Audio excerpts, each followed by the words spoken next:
এক্সপ্লেইনটি শুরু করার আগে আমার একটা বিশেষ অনুরোধ, প্লিজ হাতে সব কাজকর্ম শেষ করে এক্সপ্লেইনটি দেখা শুরু করো, কারণ এই মুভিটা এতটাই টানটান উত্তেজনায় ভরপুর যে চাইলেও তুমি আর পরে ভিডিও থেকে চোখ সরাতে পারবে না। বলছিলাম কেজিএফ খ্যাত ডিরেক্টর প্রশান্ত নীলের সদ্য মুক্তি পাওয়া মুভি সালারের কথা। জানি অনেকেই দেখে ফেলেছো, আর তার মধ্যে অনেকেরই মুভিটা মাথার উপর দিয়ে গেছে। তবে চিন্তার কোনো কারণ নেই, আমি তোমাদের জন্য মুভিটা এমনভাবে এক্সপ্লেন করেছি যে যাতে পুরো মুভির প্রতিটা বিষয় তোমরা ভালোভাবে বুঝতে পারো। তাই আমার এই বিশেষ পরিশ্রমের বিনিময়ে তোমাদের কাছে এই ভিডিওটিতে 25,000 লাইক চাই। জানি এটা তোমরা অনায়াসেই করে দিতে পারবে। তাই চলো আর প্যাচাল না বাড়িয়ে শুরু করি আজকের মুভি এক্সপ্লেনেশন। মুভি শুরুতেই আমরা দেখতে পাই ইন্ডিয়ার মোস্ট পাওয়ারফুল অঞ্চল খানসারের দৃশ্য। এই ছেলেটির নাম দেবা, যে কিনা একজন সাধারণ ঘরের ছেলে। তবে তার সবচেয়ে কাছের বন্ধু হলো এই খানসারের রাজার ছেলে, যার নাম ভার্দা। এক রাজার ছেলে হয়েও সে তার মন থেকে দেবাকে অনেক অনেক ভালোবাসত। তাই তো দেবাও তার জীবনের পরোয়া না করে তাকে সবসময় প্রোটেক্ট করত। এই হলো ভার্দার সৎ ভাই রুদ্রা। রুদ্রা প্রথম থেকেই ভার্দাকে দু চোখে দেখতে পারে না। তাই একদিন রুদ্রা তার সৎ ভাই ভার্দার নোজ রিং ছিনিয়ে নেয়, যা তাদের রাজকীয় একটি প্রতীক ছিল। এই খবর দেবার কাছে চলে গেলে দেবা সেটা ফিরিয়ে আনার জন্য রুদ্রার কাছে যায়। রুদ্রা জানায়, আমি এটা তখনই দেব যখন তুই বা তোর বন্ধু এই পালোয়ানটিকে মাটিতে ফেলে দিতে পারবি। এখন এত বড় দানবকে হারিয়ে মাটিতে ফেলা একদমই অসম্ভব, কিন্তু দেবা ছিল মারাত্মক খ্যাপাটে আর অত্যন্ত সাহসী। সে তার বন্ধুর জন্য জানও দিয়ে দিতে পারে। যেখানে শক্তি দিয়ে কাজ হবে না, সেখানে অবশ্যই বুদ্ধি খাটাতে হবে। তাই দেবা এই পালোয়ানটিকে হারানোর জন্য এক বুদ্ধি আটে। দেবা প্রথমে একটি ইলেকট্রিক লাইন কেটে নেয় আর সেই পালোয়ানের কাছে গিয়ে তাকে রাগাতে থাকে। পালোয়ান রেগে যেই না দেবাকে মারতে যাবে, ঠিক অমনি দেবা সেই কারেন্টের লাইনে হাত দিয়ে পাকড়ে ধরে আর নিজে শট খাওয়ার সাথে সাথে পালোয়ানটিকেও শট দিয়ে একদম মাটিতে ফেলে দেয়। এই কাহিনী দেখে উপস্থিত সবাই একদম বেকুব বনে যায়। রুদ্রার অফার ছিল তার পালোয়ানকে ফেলতে পারলে নোজ রিং তার। তাই তো পালোয়ানকে মাটিতে ফেলে দিয়ে প্রচন্ড আহত দেবা তার কাছে গিয়ে নোজ রিং চেয়ে বসে। ভয়ে চোটে রুদ্রা তাকে নোজ রিং ফিরিয়ে দেয় আর বুঝতে পারে এই ছেলে সাধারণ কেউ নয়। এ চাইলেই তার বন্ধুর জন্য নিজের জীবন বিলিয়ে দিতে পারে। এভাবেই তাদের দিন পার হতে থাকলে একদিন খানসারে গৃহযুদ্ধ লেগে গিয়ে দেবাদের দল হেরে যায়, যার ফলস্বরূপ ভার্দার বাবার দলের লোক এসে তার মাকে দেবার সামনে নিপীড়ন করতে চায়। কিন্তু ঠিক সেই সময় ভার্দা সেখানে উপস্থিত হয়ে সবাইকে থামতে বলে। তবে তারা জানায় এই নিয়ম তার বাবা নিজেই করেছিল যে যারা যুদ্ধে হেরে যাবে তাদের সবাইকে শেষ করে দিতে। তখন ভার্দা তার হাতের একটি কড়ি ওই লোককে দিয়ে বলে, আজ থেকে আমার একটি টেরিটরি তোমার। মানে ভার্দা তার নামের একটি অঞ্চল লোকটিকে দিয়ে দেয় বন্ধুর মাকে বাঁচানোর জন্য। ফলে সেই যাত্রায় দেবা ও তার মা বেঁচে গেলে তার মা সিদ্ধান্ত নেয় এই এলাকা ছেড়ে আজীবনের জন্য দূরে কোথাও চলে যেতে। সেই সাথে সাথে দেবাকে প্রতিজ্ঞা করায় যে আর কোনোদিন যেন এই খানসারে সে পা না দেয়। কিন্তু দেবা তার মায়ের কথা না শুনিয়ে ভার্দাকে ছুঁয়ে শপথ করে আর বলে, তোর জন্য আমি শিকার হব, না হয় শিকারই হব। তুই যখনই ডাকবি আমি তখনই হাজির হব, এ আমার ওয়াদা। এই বলে সেদিনের পর থেকে দেবা ও ভার্দার দূরত্বের মধ্যে এক বিয়োগ ঘটে। তবে ভার্দা এটা বিশ্বাস করত যে একদিন না একদিন দেবা তার জন্য আবারও খানসারে আসবে, কারণ দেবা হলো ভার্দার সালার বা তার ডান হাত। এরপর মুভির কাহিনী এবার শিফট হয় 2017 সালে দিল্লি শহরে। সেখানে আমরা একজন হ্যাকারকে দেখতে পাই যে কিনা কয়েক বছর ধরে একটা মানুষকে ট্রেস করে চলেছে। আজ হুট করে সে জানতে পারে যাকে সে ট্রেস করছে তার মেয়ে একটি ফেক পাসপোর্ট বানিয়ে ইন্ডিয়া আসছে। এখন মেয়েটাকে আর কেনই বা পুরো ইন্ডিয়ার দুর্ধর্ষ লোকরা তাকে খুঁজে বেড়াচ্ছে আমরা তা পরেই জানতে পারবো। তাই কিছু কাহিনী মাথার উপর দিয়ে গেলেও ধৈর্য ধরে দেখতে থাকো, আশা করি পরে সবকিছু বুঝতে পারবে। যাই হোক, মেয়েটি ইন্ডিয়া আসছে শুনে দেশের কোনায় কোনায় সবাই রেডি হয়ে যায় তাকে ধরার জন্য। এদিকে যার মেয়ে ইন্ডিয়ায় আসছে তার নাম কৃষ্ণকান্ত। তাকে ধরার জন্য পুরো দেশের বড় বড় মাফিয়ারা গত 7 বছর ধরে অপেক্ষা করছে। এখন এই নিউজ কৃষ্ণকান্তের কাছে পৌঁছানো মাত্রই সে কল দেয় বিলাল নামের একজনের কাছে। সে জানায় আমার মেয়েকে বহুবার মানা করা সত্ত্বেও সে আমাকে না জানিয়ে ইন্ডিয়া গেছে। এখন যে করেই হোক তুমি তাকে রক্ষা করো। কিন্তু বিলাল জানায় তাকে সব মাফিয়ার কাছ থেকে কেবল একজনই রক্ষা করতে পারবে, আর সে হলো আমাদের মুভির নায়ক দেবা ওরফে সালার। তাই বিলাল সাথে সাথে দেবাকে সব জানালে দেবা ওই মেয়েটিকে এয়ারপোর্ট থেকে উদ্ধার করে তার বাড়িতে নিয়ে যেতে বলে। তার কথা মতো বিলাল তার দলবল নিয়ে গিয়ে এয়ারপোর্টে চলে যায় আদায়া নামের মেয়েটিকে উদ্ধার করার জন্য। তারা প্রথমে পার্কিংয়ে থাকা মাফিয়াদের গাড়িতে এক্সপ্লোসিভ সেট করে আর মেয়েটিকে মারাত্মক ভেলকি দিয়ে সেখান থেকে উদ্ধার করে নিয়ে আসে। আধায়া এই সব দেখে তো বুঝে উঠতে পারছে না যে কি হচ্ছে এখানে। তার চোখের সামনেই পাখির মতন লোক মারা পড়ছে, তাই সে উদ্ধার হয়ে ভয়ে বলতে থাকে, প্লিজ আমাকে পুলিশের কাছে নিয়ে যাও। কিন্তু বিলাল বলে, এখানে স্বয়ং প্রধানমন্ত্রী আসলেও তোমাকে বাঁচাতে পারবে না। এরপর আধায়ার বাবাকে কল দিলে সে কেবল একটা কথাই বলে, আর তা হলো বিলাল যা তাকে বলবে তাই যেন সে শোনে। এবার আধায়াকে আনা হয় দেবার মায়ের কাছে। দেবা ও তার মা সেই ছোট্টবেলায় পালিয়ে এসেছে আসামের তিনসুকিয়া গ্রামে, যেটা ইন্ডিয়া ও মায়ানমার বর্ডারে অবস্থিত। দেবার মা সেই থেকে দেবাকে এমনভাবে লুকিয়ে রেখেছে যে যাতে তাকে কোনো পিঁপড়াও ছুঁতে না পারে। সেখানে আধায় উপস্থিত হলে তাকে একজন ইংলিশ টিচার হিসেবে নিয়োগ দেওয়ার জন্য সেই গ্রামের সরপঞ্চ অনুরোধ করে। বলা ভালো, দেবার মা এখানকার গরিব বাচ্চাদের জন্য একটি স্কুল খুলে রেখেছে। প্রথমে দেবার মা তাকে নিতে চায় না, কারণ তার ভয় অজানা কোনো মানুষ হয়তো তার ছেলের ক্ষতি করতে পারে। কিন্তু আধায়া তাকে কনভিন্স করতে সক্ষম হয় আর দেবার মাও তাকে শিক্ষক হিসেবে নিয়ে নেয়। এদিকে আধায়া তাদের হাত থেকে পালিয়েছে শুনে সেই গ্যাং পুরো পাগলের মতো হয়ে পড়ে। বলে রাখি, এই মাফিয়াদের কাছে পুরো ইন্ডিয়ার প্রতিটি সিসিটিভি ক্যামেরার অ্যাক্সেস রয়েছে, তাই ইন্ডিয়ার কোথায় কি হচ্ছে না হচ্ছে সবকিছুই তারা নজর রাখতে পারে। এদিকে আমরা হায়দ্রাবাদে একটি পাগল প্রায় মহিলাকে দেখতে পাই, যার নাম রাধা রামা। দেখতে তোমাদের কাছে পাগল মনে হচ্ছে, কিন্তু এই মহিলাটি 7 বছর আগে ছিল পুরো ইন্ডিয়ার এক ত্রাসের কারণ। তবে আজ সে যে কারণে পাগল হয়েছে তার পিছনে রয়েছে এই কৃষ্ণকান্তের হাত। কিন্তু সেটা কিভাবে তা জানতে আমাদেরকে অপেক্ষা করতে হবে। যাই হোক, রাধারামা যখন শুনতে পায় কৃষ্ণকান্তের মেয়ে তাদের হাত থেকে পালিয়েছে, তখন সে আরো বেশি ফ্রাস্ট্রেটেড হয়ে পড়ে। রাধারামা যে কত পাওয়ারফুল ছিল তা বোঝানোর জন্য তোমাদের জানিয়ে রাখি, তার যে চাকরানি আছে সে পর্যন্ত চাইলে 4টা স্টেট চালানোর ক্ষমতা রাখত। তার মানে বুঝতেই পারছো, চাকরের যদি এই অবস্থা হয় তাহলে রাধারামা কি জিনিস। যাই হোক, অন্যদিকে একটি দলকে বলা হয় আধায়ার নামে একটি মার্ডার কেস দিতে, যাতে করে তাদের পাশাপাশি পুলিশও তাকে খুঁজতে থাকে। এবার চলো আমরা খানসারের সালার মানে আমাদের নায়ক দেবার সম্পর্কে জেনে নিই। সেই ছোটবেলায় খানসার থেকে চলে আসার পর দেবার জীবনটা যেন একদম পাল্টে গেছে। তবে গত 7 বছর আগে সে এমন এক কাণ্ড ঘটিয়েছে যে পুরো দেশ ও তার বন্ধু একই সাথে শত্রুতে পরিণত হয়েছে। কিন্তু দেবা কি এমন করেছে জানতে চাও? আচ্ছা, একটু পরেই বলছি। দেবা এখন তার মার একদম বাধ্য সন্তান। বর্তমানে সে মেকানিকের কাজ করে। লোহা দিয়ে দেবা চাইলেই যে কোনো কিছু বানানোর ক্ষমতা রাখে। তাদের গ্রামের পাশে রয়েছে কয়লার মাইনিং, সেখানে দেবা তার পুরো দিন একদম নিশ্চুপভাবে কাটায়। তার বন্ধু বলতে এখন সেখানকার এই পিচ্চিগুলো, যাদের সাথে সময় পেলেই সে ক্রিকেট খেলে। এই এলাকার কেউই জানে না যে দেবা কি মারাত্মক চিজ, কিন্তু তার মায়ের মধ্যে দেবাকে নিয়ে যেন সবসময় ভয় কাজ করতে থাকে। যেমন দেবা যদি সন্ধ্যা 6টার মধ্যে বাড়ি না আসে তাহলে তার মায়ের জান উড়ে যাওয়ার মতো হয়ে যায়। অথবা দেবার হাতে যদি সামান্য একটা প্লাস্টিকের ছুরিও তার মা দেখে তাতেও সে ভয়ে কাতর হয়ে পড়ে। কিন্তু কেন এই ভয়? দেবা কি এমন করেছে? একদিন দেখা যায় কিছু গুন্ডা এসে দেবার সামনেই আধায়াকে বিশ্রী রকমের টিজিং করতে থাকে। এত বড় দেহের দেবা সেখানে থাকতেও কিসের জন্য দেবা তার কোনো প্রতিবাদ করে না। এই দৃশ্য দেখে আধায়া পুরোই হতবাক হয়ে পড়ে আর ভাবে এ হয়তো কোনো পুরুষই না। তবে এই সব কিছু থেকে বোঝা যাচ্ছে যে দেবা হলো একটি ঘুমন্ত আগ্নেয়গিরি। যদি একবার সে জেগে ওঠে তাহলে পুরো পৃথিবীকে সে ছাড়খাড় করে দেবে। এবার চলো জেনে আসি এই গ্যাংয়ের পাওয়ার সম্পর্কে, যারা আধায়ার পিছু পড়ে আছে। এরা যে কি পরিমাণ পাওয়ারফুল ব্যক্তি তা জানার জন্য আমরা চলে যাই গুজরাটের একটি পোর্টে, যেখানে $100 মিলিয়ন একটি আর্মস শিপমেন্টের কাজ চলছে।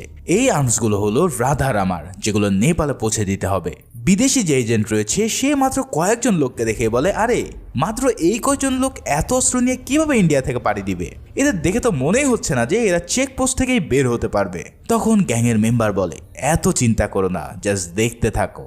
এই কথা বলার পর যখন তাদের অস্ত্র বোঝাই করা ট্রাক পোর্ট ছেড়ে যেতে চায়, তখন পুরো পুলিশ ফোর্স এসে তাদেরকে ঘিরে ধরে। কিন্তু এই অফিসাররা যেই না ট্রাকের দরজা খোলে, অমনি ভয়ের চোটে তাদের জান বেরিয়ে আসতে থাকে। তারা একটি সিল দেখে এতটাই ভয় পায় যে মনে হয় স্বয়ং নিজের চোখের সামনেই আজরাইলকে দেখছে। এমন এক সিল যাকে চেক করা তো দূরে থাক, আটকানো পর্যন্ত কারো সাধ্য নেই, কারণ এটা হলো সেই খানসারের সিল, যার নাম শুনলে মানুষ ভয়ে কাঁপাকাঁপি শুরু করে দেয়। শুধু এই পুলিশ অফিসার না, যখন মিনিস্টারের কাছে চলে যায় যে খানসারের গাড়ি আটক করা হয়েছে, তখন সে পুরো ভয়ে কাঁপতে থাকে আর পুরো দেশে রেড অ্যালার্ট জারি করে যাতে কেউ এই গাড়ি ভরকে না আটকায়। মানে নিশ্চয় বুঝতে পারছো যে কি ভয়ানক এই খানসার। খানসার যেন পুরো ইন্ডিয়ার মধ্যে এক অন্য দেশ, যেখানে তাদের নিজেদের আইন কানুনের পাশাপাশি রয়েছে পৃথিবীর মোস্ট অ্যাডভান্স আর্মি ফোর্স ও ওয়েপন, যার ফলে খানসার যা বলে তা পুরো ইন্ডিয়া মাথা পেতে নেয়। তবে এই খানসার নিয়ে আরো বিস্তারিত একটু পরেই বলছি। ভিডিওটি এখনো দেখছো মানে নিশ্চয়ই তোমাদের ভালো লাগছে, তাই প্লিজ একটি লাইক করে ও সাবস্ক্রাইব করে না থাকলে সাবস্ক্রাইবটা করে দিতে ভুল করো না। এদিকে আধায়াকে খোঁজার জন্য সবাইকে যখন তারা ছবি পাঠানো হয় তখন সেই টিজিং করা গুন্ডাদের কাছেও তার ছবি চলে যায়, আর তারা সাথে সাথে ইনফর্ম করে যে মেয়েটা তিনসুকিয়াতে আছে। ফলে পুরো টিম বেরিয়ে পড়ে তিনসুকিয়ায় আধায়াকে ধরার জন্য। সেদিন দেবার জন্য খাবার নিয়ে আসার কাজটা করছিল আধায়া। সে অনিচ্ছা সত্ত্বেও তাকে খাবার দিতে গেলে দেবা তার কাছে সেদিন প্রতিবাদ না করার কারণ ব্যাখ্যা করতে চায়, কিন্তু ততক্ষণে খানসারের লোকজন সেখানে চলে আসে আর তাকে দেবার সামনে এই ধরে নিয়ে যেতে থাকে। এই সব দেখেও দেবা দাঁতে দাঁত চাপিয়ে ঠাই সেখানে দাঁড়িয়ে থাকে কিছু না করে। ঠিক সেই সময় দেবার মা সেখানে উপস্থিত হয়ে এই কাণ্ড দেখতে পেয়ে সেখানে থাকা সব মানুষদের কাছে বলে, আরে এমন কি কোনো পুরুষ নেই যে এই মেয়েটাকে বাঁচাতে পারে? মানে চিন্তা করো, নিজের এমন দামড়া ছেলে থাকতেও সে অন্যদের কাছে হেল্প চাইতে শুরু করেছে। এই সব দেখে সেখানকার মানুষরাও বলতে থাকে যে তোমার ছেলে কি মেয়ে নাকি যে তাকে বাদ রেখে আমাদেরকে বলছো?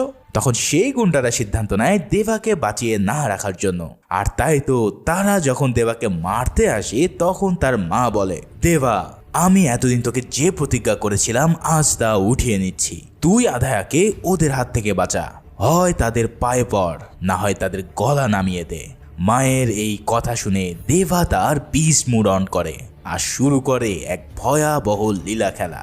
একের পর এক গুন্ডা আসছে আর দেবা তাদের মোট কথা ফু দিয়ে উড়িয়ে দিচ্ছে। দেবার এমন বিস্ট মুড দেখে তো পুরো এলাকার পাশাপাশি আধায়াও পুরো শকড হয়ে পড়ে। তার কল্পনাতেও সে ভাবতে পারেনি যে দেবা কোন লেভেলের ফাইটার। দেবা খালি হাতে তাদেরকে মেরে একদম গুঁড়ো গুঁড়ো করে দিতে থাকে আর এক পর্যায়ে সবাইকে খতম করে আধায়াকে উদ্ধার করে নেয়। কিন্তু তারপর দেখা যায় দেবার মা হন্তদন্ত হয়ে ম্যাপ খুঁজছে যে এবার তারা পালিয়ে কোথায় যাবে, কারণ দেবা ইতিমধ্যে তার বিস্ট মুডে ফিরে এসেছে। তাই সে এখন পুরো পৃথিবীটাকেই কেটে কুচি করে দিতে পারে। এখন প্রশ্ন হলো দেবাকে কেন তার মা করাল করিয়েছিল যে আর ভায়োলেন্স না করাতে? এখন সেই উত্তরের দেখাও মিলবে খুব শীঘ্রই। এদিকে আধায়াকে পাওয়া গেছে শুনে মাফিয়া গ্যাং সেই আর্মস শিপমেন্টকে খবর দেয় আর বলে এই ট্রাক নিয়ে বর্ডার পার হয়ে যাওয়ার সময় যেন তারা মেয়েটিকেও তুলে নেয়। সেই আদেশ পেয়ে তারা পথে যাওয়ার সময় আধায়া ও বিলালকে নিয়ে তাদের গাড়িতে ওঠায়। গাড়িতে ওঠার সময় তারা আধায়ের গায়েও সেই খানসারের সিল মেরে দেয়। বিলাল যখন আধায়ের হাতে সেই সিল দেখতে পায় তখন তার চোখ একদম বড় বড় হয়ে পড়ে। তবে তাকে ধরে নিয়ে যাওয়ার সময় দেবার মা সেটা দেখে ফেলেছিল। সে কোনোভাবে চায় না তার ছেলে আবারও কোনো নতুন ঝামেলায় জড়াক, কিন্তু দেবার মা মেয়েটির প্রতি মায়া অনুভব করে আর তাই তো সে নিজে দেবাকে আদেশ দেয় তাকে বাঁচিয়ে আনার জন্য। এই আদেশ পেয়ে দেবা তার সব অ্যাডভান্স ওয়েপেন নিয়ে হাজির হয় সেই গাড়িবহর থামানোর জন্য।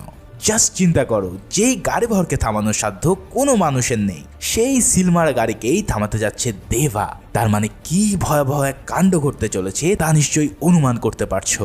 অন্যদিকে দেখা যায় যাকে ধরার জন্য এত কিছু করা মানে সেই কৃষ্ণকান্ত স্বয়ং এসে উপস্থিত হয়েছে রাধা রামা ও তার চাকরানী ওম কারিমার কাছে। আরে কাহিনী কি? এ তো মেঘ না চাইতেই জল।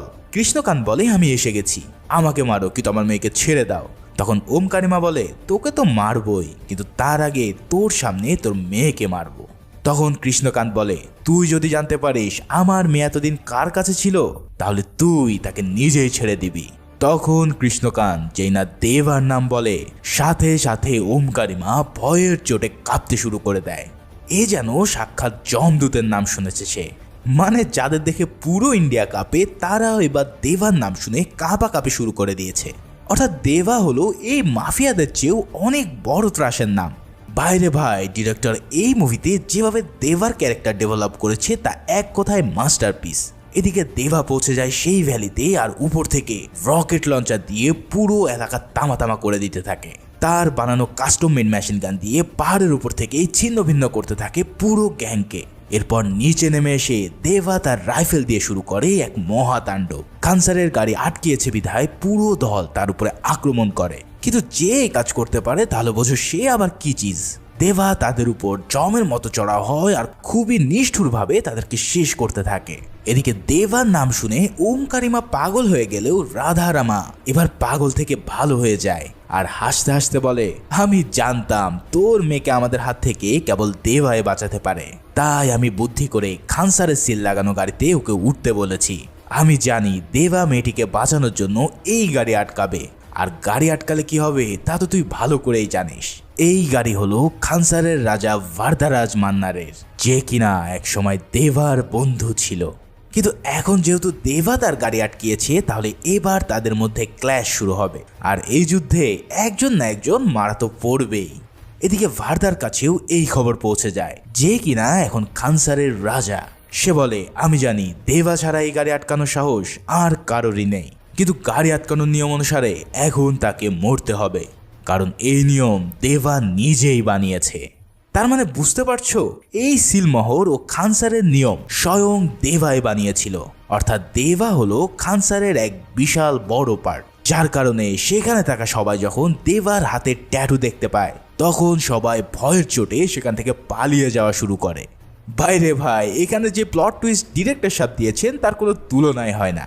আসলে আজ যে সিন আমরা দেখছি তার 7 বছর আগে দেবা ও ভার্দা মিলে পুরো খানসার নতুন করে গঠন করেছিল, কিন্তু এরপর কোন এক অজানা কারণে তাদের মধ্যকার বন্ধুত্ব পরিণত হয় শত্রুতায়। কিন্তু আজ আবারও তাদের এক হতে হলো, যা ডেকে আনলো বিশাল এক যুদ্ধকে। কি এই খানসার, কেন দেবা আর ভার্দা বন্ধু থেকে শত্রুতে পরিণত হলো? 7 বছর আগে এমন কি হয়েছিল যার জন্য দেবার মা সবসময় ভয়ে থাকতো? এই সব প্রশ্নের উত্তর এবার বিল্লাল আদায়কে দেওয়া শুরু করে। তো চলো প্রথমেই আমরা জেনে নিই এই ভয়ঙ্কর সাম্রাজ্য খানসারের ব্যাপারে। এই সাম্রাজ্য শুরু হয়েছিল আজ থেকে 1000 বছর পূর্বে। তখন একদল দুর্ধর্ষ ডাকাত ছিল যারা গ্রামের পর গ্রাম লুট করে খানসার নামে একটি সাম্রাজ্য বানিয়েছিল। তারা এতটাই ভয়ানক ছিল যে তাদের কাছে চেঙ্গিস খা বা গজনী মাহমুদের নিষ্ঠুরতাও হার মেনে যেত। তাদের এই গোষ্ঠীতে মোট 3টি জাতি বা বংশ ছিল। 1 মান্নার জাতি, যাদের প্রতীক ছিল বুল বা ষাঁড়। 2 সাউরেঙ্গা, যাদের প্রতীক সিংহ। আর সর্বশেষ ঘানিয়ারা কাবিলা, যাদের প্রতীক ঈগল। এই 3 কাবিলা মানে জাতি মিলে পুরো খানসারকে শত শত বছর ধরে শাসন করে আসছিল পর্যায়ক্রমে। তারা এতটাই ভয়ানক ছিল যে ব্রিটিশরা পুরো ইন্ডিয়া শাসন করলেও এই খানসারকে তারা কখনোই দখল করতে পারেনি। এরপর 1947-এ ইন্ডিয়া যখন ব্রিটিশদের কাছ থেকে আজাদি পায় তখন এই খানসারের প্রধান ছিল মান্নার জাতির প্রধান শিব মান্নার। সে পার্লামেন্টে গিয়ে খানসারকে ইন্ডিয়ার ম্যাপ থেকে মুছে দেয় আর বলে এখন থেকে ইন্ডিয়ার কোনো রুলস খানসারে চলবে না, কিন্তু খানসারের রুলস ইন্ডিয়াকে কড়ায় কন্ডায় মানতে হবে। তাই তো পুরো ইন্ডিয়া তখন থেকে আজ অবধি যত ইলিগাল কাজ করা হয় তার সব কিছুতেই খানসারের ফিক্সড পার্সেন্টেজ থাকে। তাদের সবচেয়ে বড় হাতিয়ার ছিল ভয়, যা দিয়ে তারা পুরো ইন্ডিয়াতেই রাজ করতে থাকে।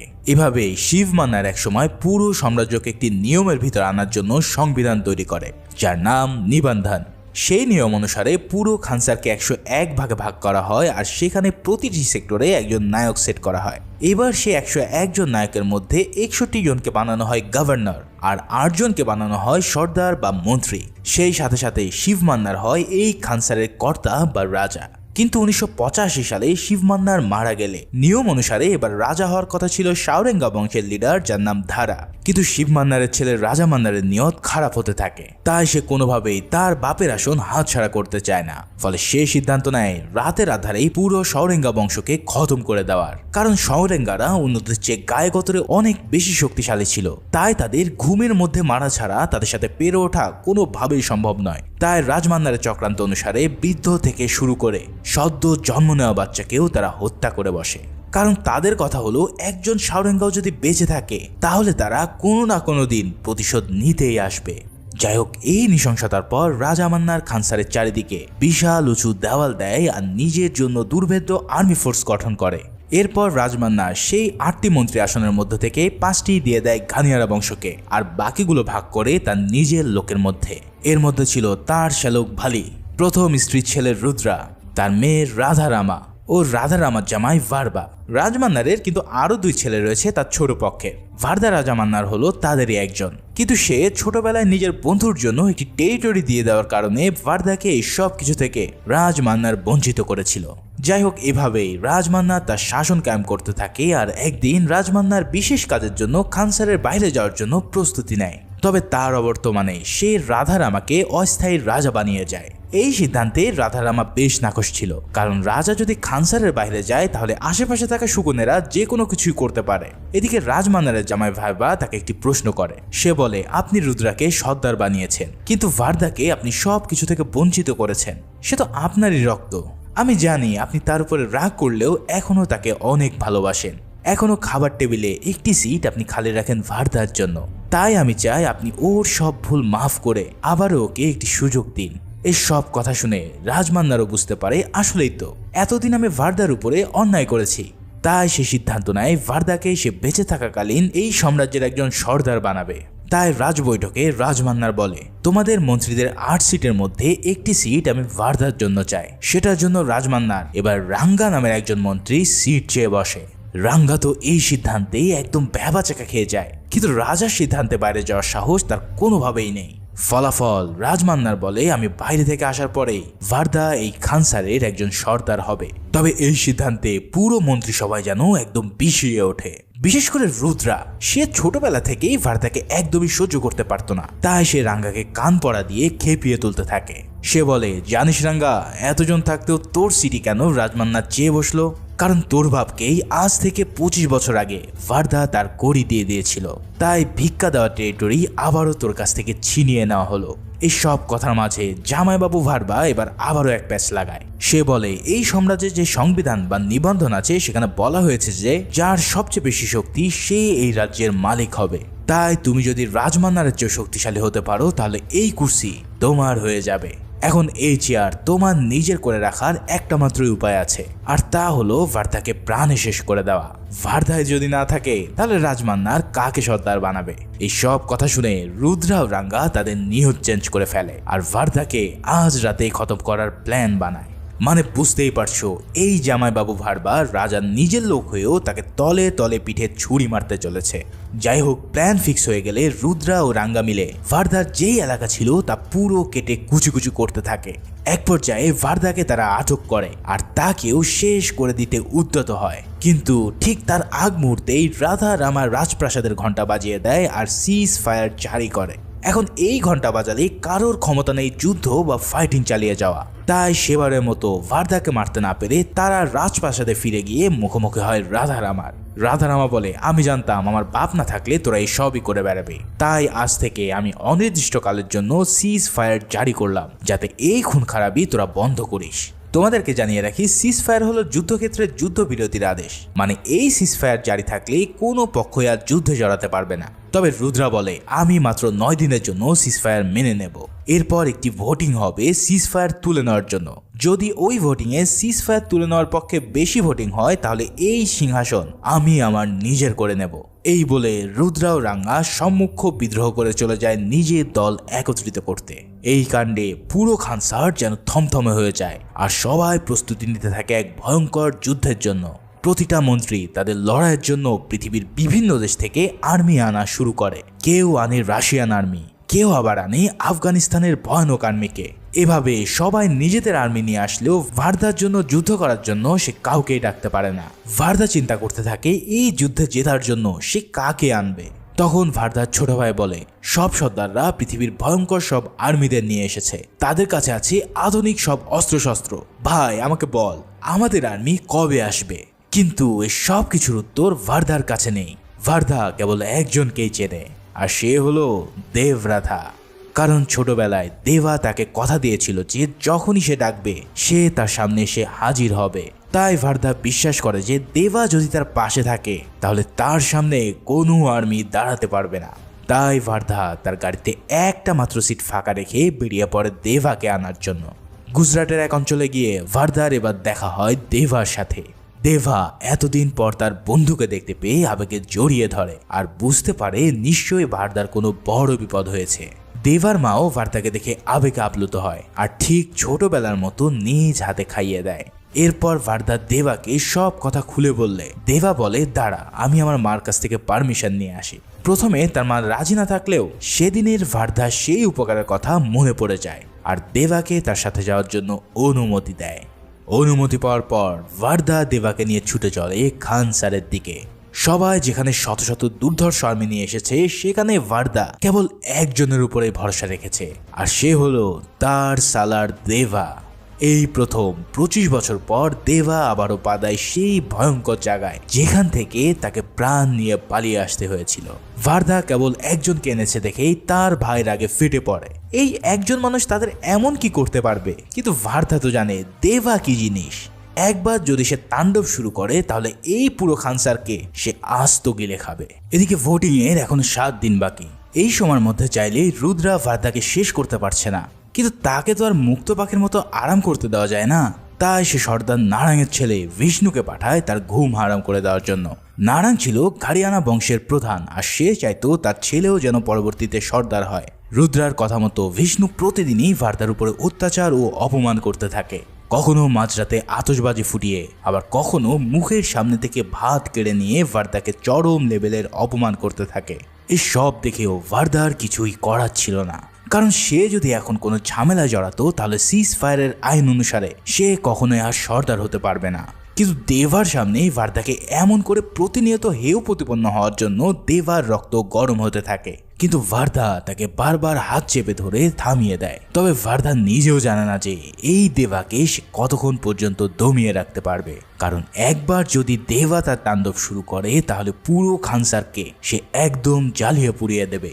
এভাবেই ভোটিং এর দিন প্রায় কাছে আসতে থাকলে রাধারামা ও তার মামা মিলে হিসাব করতে থাকে যে ভোট কোন দিকে পড়বে। তারা চায় যেন সিজফায়ার বহাল থাকে, আর অন্যদিকে রুদ্রা চায় সিজফায়ার তুলে নিতে।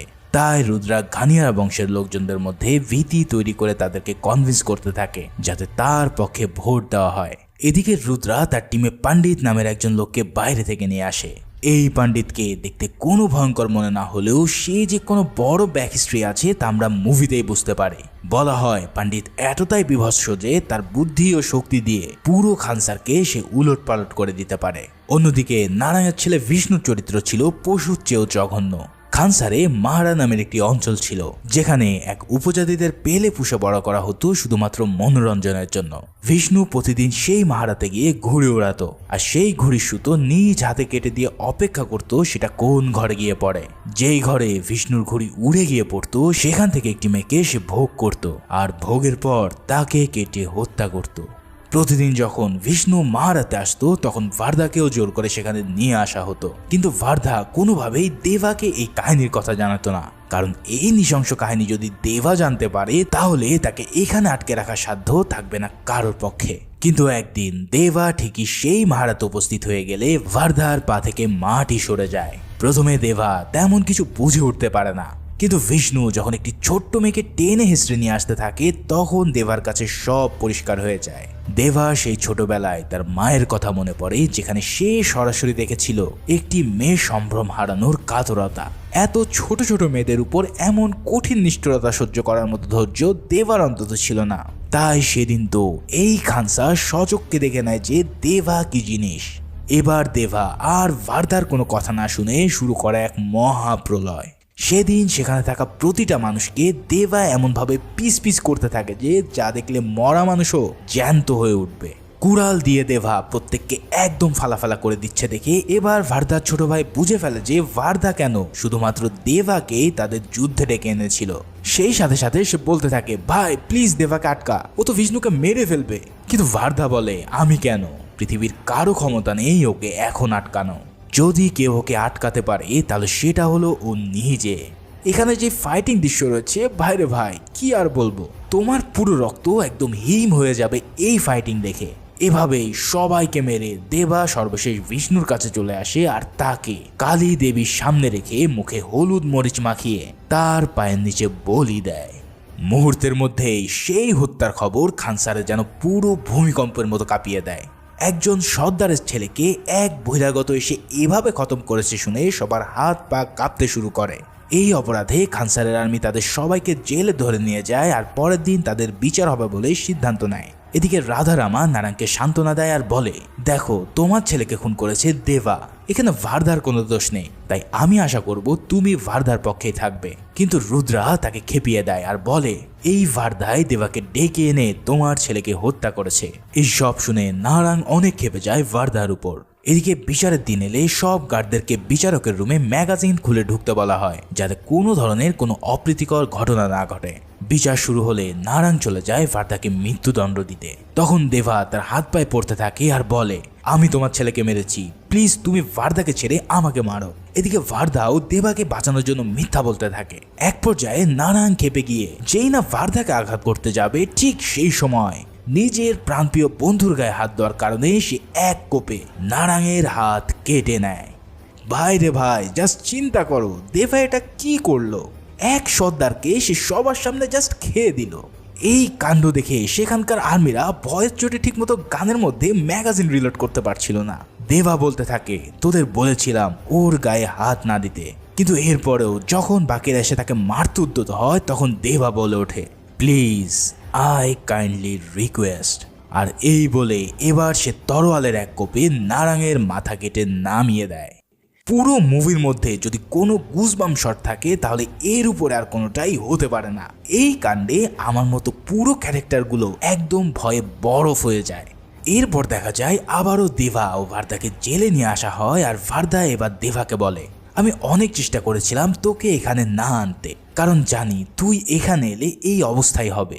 এদিকে ইতিমধ্যে ভোটিং এর অ্যানালাইসিস শুরু হলে দেখা যায় যদি রাজমান্নার ফিরে এসে তার ভোট দেয় তাহলে দুপক্ষেই 48 ভোট করে পায়। যেহেতু বিষ্ণু আর নারাং মারা গেছে তাই 101 ভোটের মধ্যে 4 ভোট বাদ দিয়ে হয় 97 ভোট। এখন মাত্র 1 ভোট বাকি থাকে ভার্দার। তার মানে ভার্দা যেদিকে ভোট দেবে সেদিকেই তাদের ফাইনাল রায় হবে, যার জন্য রুদ্রা সিজ ফায়ার উঠিয়ে নেওয়ার জন্য ভার্দাকে শাসাতে থাকে।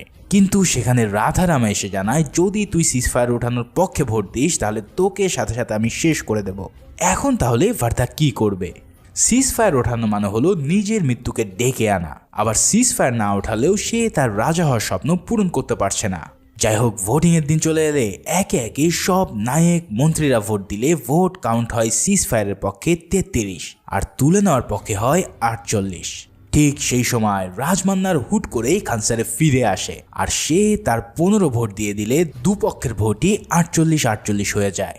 এবার শুধু বাকি থাকে ভার্দার ভোট, সেটা যেদিকে যাবে সেদিকে জয়লাভ করবে।